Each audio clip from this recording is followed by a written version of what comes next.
Gruppo giovani del Conegliano Valdobbiadene Superiore, 70 giovani che con compiti diversi rappresentano la nostra denominazione. Da questo gruppo noi ci attendiamo delle idee, ci attendiamo delle proposte o, come dicono loro, ci attendiamo delle storie che guardino al futuro, consci che loro sono una comunità importante per la nostra denominazione. Quindi ecco che il Consorzio vuol farsi collante di queste visioni, ma soprattutto vuole elevare questi giovani a veri protagonisti del Conegliano Valdobbiadene. È una grande iniziativa, se posso esprimere un giudizio da ricercatore socio-economico, un'iniziativa pilota per tutto il nord-est, per due ragioni. Una che nel nord-est capiscono subito, per una ragione economica. Tutti quanti sanno che c'è un nodo economico che è il passaggio e l'eredità imprenditoriale.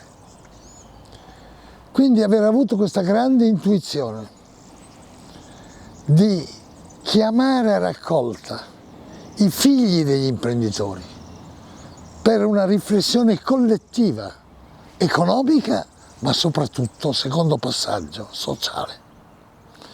Sociale perché il territorio è una costruzione sociale e, come ho già detto intervenendo alle iniziative del Consorzio, senza la comunità di cura, intendendosi per comunità di cura quelli che hanno tenuto cura dell'agricoltura, del territorio, non c'è comunità operosa, non c'è dimensione economica di sviluppo. E quindi i giovani devono incominciare a prendere e assumere una parola delicata, coscienza di luogo, soprattutto in questo territorio, che è un territorio che ha avuto molto e che è a rischio. Ma quale rischio? Due rischi.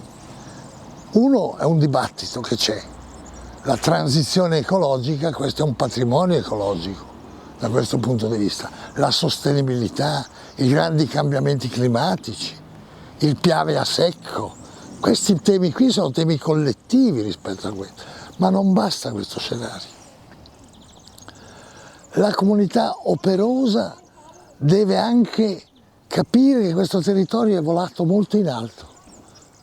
UNESCO, grandi rappresentazioni, ci sono ovviamente una cultura dell'eventologia, grandi eventi, attrazione di flussi turistici, assolutamente importantissimo questo.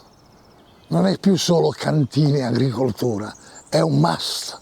Ma allora questo territorio deve stare dentro la modernità e se non ha radicamento, intendendosi per radicamento i giovani che hanno memoria del territorio e che lo abitano, lo curano, rischia di volare nel cielo e di perdersi, mentre invece è necessario che questo territorio continui a volare. Perché deve continuare a volare?